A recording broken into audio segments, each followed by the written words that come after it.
Kati nga tweyongerayo tulina omwana mulenzi gwe bayise Maurice Kirya, singer, songwriter, actor, of course, businessman. Maurice, how are you doing? I'm very fine, thank you. How are you? I am doing great. It's great to have you on the show. It's been a minute that I've seen you do interviews, so I'm pretty happy to have you. How has your Thursday been, and how is life in general? Well, my Thursday is a little bit cold, but I seem to like it today, and life's been good. Thank you.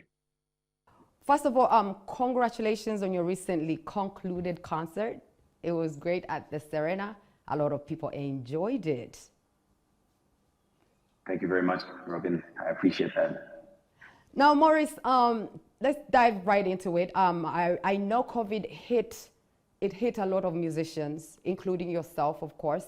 And as I was scrolling on social media a few weeks back, you were talking about how COVID made your music better. And a lot of people will be wondering, how is that possible? Now, please let us know, how did COVID make your music better? Thank you for asking. I would say that COVID allowed us as artists to write from a place that's much deeper than usual, because when you're left with nothing but yourself, you get to realize more of who you are without the distractions of the world and everything like we were used to. But also the fact that we had new struggles as artists. I can speak for myself that it was a dark time just for any artist, and certainly for me as well. And I started to look for music that had even deeper purpose than before. And I found it as something that would actually save me from the insanity that had become a normalcy.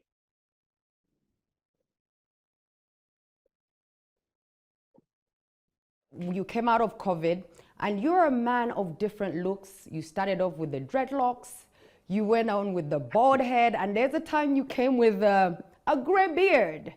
Now, Maurice, Right. did COVID trigger something in you to make you change into that, especially that gray beard? What was that gray beard about? The gray beard is just because I'm simply crazy. I see something and I see an opportunity to try it, so I do it. I do not have tattoos because I'm an actor. They become a bit of a problem. But with hair, I can get to experiment as much as I can. But it gave me an idea what I would look like when I get older. So I think I'll be okay. I mean, it wasn't my favorite looks of yours, but hey, it worked for a lot of people. Some people were like, I like that, Maurice. But you said something about it being inspired and changing different looks. It gives you different personalities.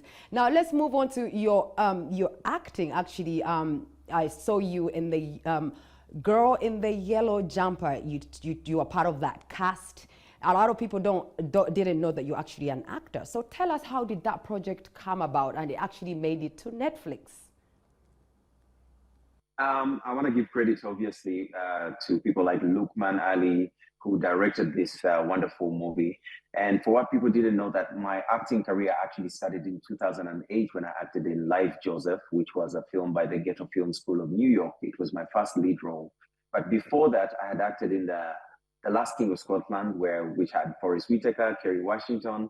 And then later on, I got a chance to act in The Queen of Katwe, The Hostel, Sins of the Parents, and of course, The Painter.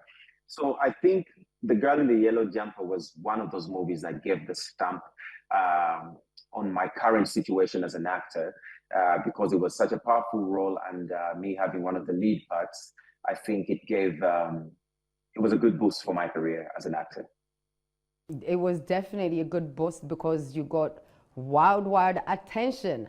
Now, my next question: as an entrepreneur, you also started a coffee shop, which was Right. a hit. Was a hit to many people in the industry and those outside of the industry. But then you later closed the coffee shop. Tell us, why did you close it?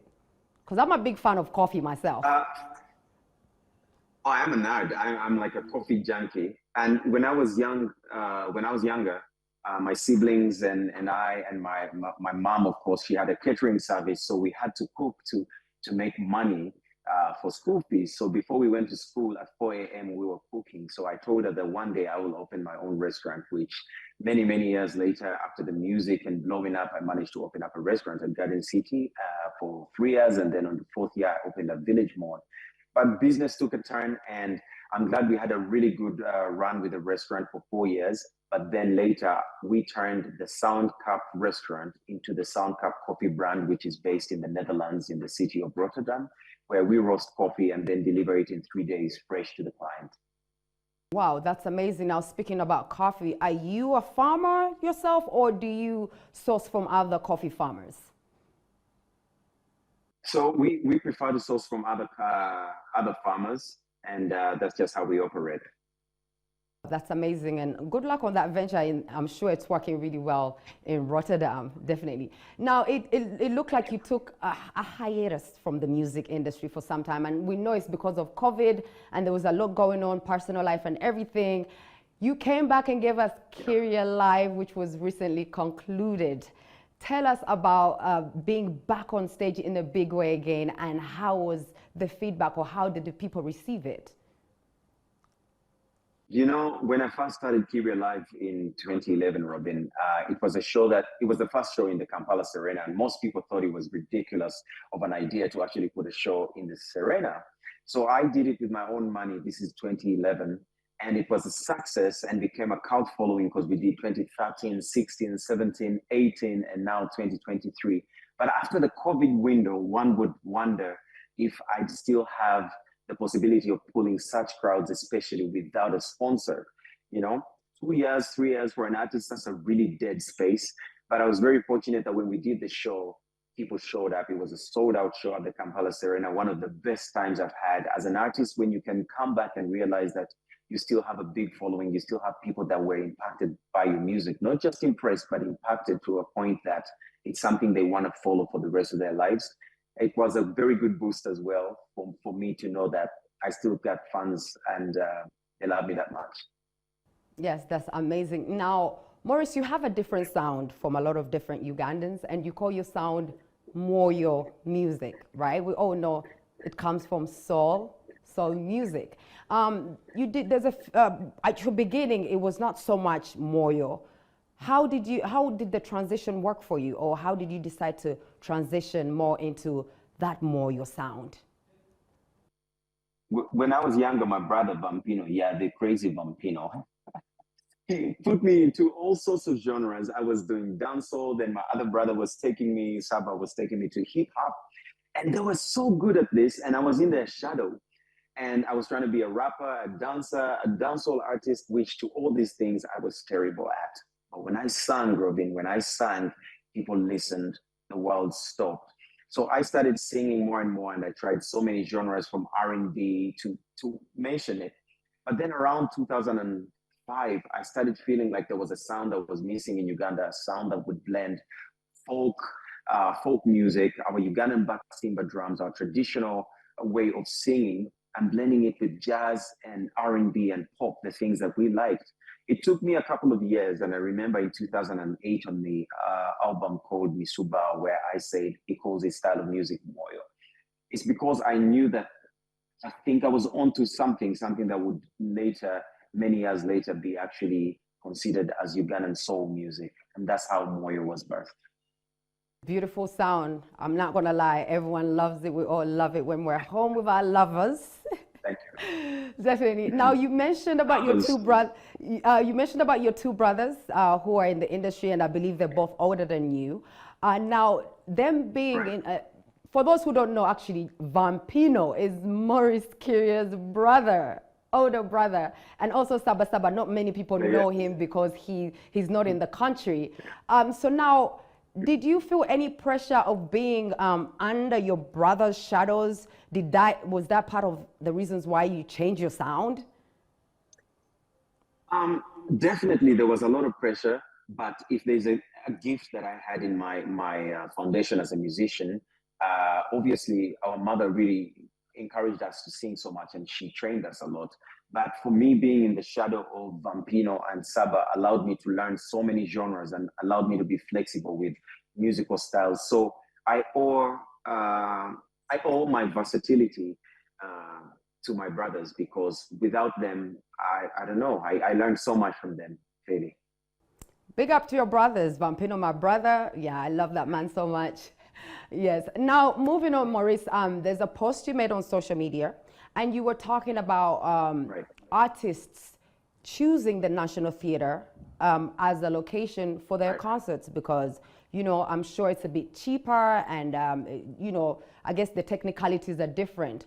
And now you're actually staging your up close and personal with Maurice Kirya. Now, let us know about why did you tell the artists that they should choose the National Theatre? Because a lot of them are not looking at it. So can you break it down a bit more? Thank you. When I started up, Robin, uh, I used to sing for as little as 50 people to 100 people. And then later it started to grow. My very first professional concert was on the back of a truck at a place called Stakeout on Lumumba Avenue. And I probably had a maximum of 100 people. And for me, that was so huge. These people paid to watch me do a concert. And later on, more shows started coming. I started growing bigger and bigger and bigger. And now I'm selling out shows in the Kampala Serena and you know to thousands of people. But then I realized that many artists think that to be having a concert, you need to have a football stadium or Kampala Serena, which is a beautiful space, or rugby fields, which is not the case. And I'm trying to show artists that if you are not ready to have such a big show, start small and grow. We have the National Theatre, which is a very historical place. Like most of the legends have played there. It seats 377 people and it's fully equipped. It's our national treasure. That's how I feel. And I feel like people are walking away from this idea and going for the facade of I have sold out and I have so many people. So I'm trying to encourage artists that it's okay to have a smaller show, but give people an experience that's memorable. When there is time to do a bigger show, you will do that. But then there's artists who actually don't even need big shows. They can do multiple shows. They can be little shows. I'm just trying to encourage artists out there who are caught up in the trap of you know, start with a small crowd and grow it. It's what I did for 22 years, and that's how I ended up here. And I see artists that are more talented than me staying in their garages or their homes, afraid to perform because they cannot fill up a certain venue. So I'm trying to make sure that Ugandan art is not being suffocated by the idea of a big number of people. I mean, it's not even 2 months ago that I did a show that was so huge, and I've decided to go to a very small space, as some people would think, but it's our National Theatre. It's a treasure, and I want people to come and feel the intimacy, to have that one-on-one personal connection with the artist. Matter of fact, I'm not even going to put any lights that are from outside. I'm going to use the theater's own equipment and lights, because I want artists to know that this is an option and it's a pretty good one. Definitely. Now, Maurice, you are right when you say it is a national treasure, because I know growing up I wanted to perform at the National Theatre during the school days. So you're definitely right when you say it is a national treasure. Now, what should people expect that's different from what they saw at the Kirya Live at the Serena? Because you are calling this up close and personal. Take us a bit more through what people should expect. Yeah, you see, when we do shows, Robin, at let's say I do a show at the Kirya Live show at the Serena, it's very electric, it's very grand, it's very big, lights, fire, noise, smoke, people stacked at the door, people calling their friends, and it's people singing along, and it's so loud that there are songs that are so intimate that require a very delicate approach, that unfortunately for those kind of shows we cannot deliver it because it's too loud, it's too crazy. But at the National Theatre, we are almost thinking of having a phones off policy, because we want to sing the songs that require a certain delicate approach, an intimate approach, and the theatre is perfect for that. But also, I lost my train of thought, but also we want people to have a meet and greet, to get to ask certain questions about the music and how it came about. I'm sure that's definitely going to be a great experience. Now, last but not least, please give us your last remarks. Yes, I will be coming. Definitely, I'll be covering it. Yes. Now, can you please give us the last remarks to anybody who's watching you, especially to the artists who feel like they need a big space to do concerts?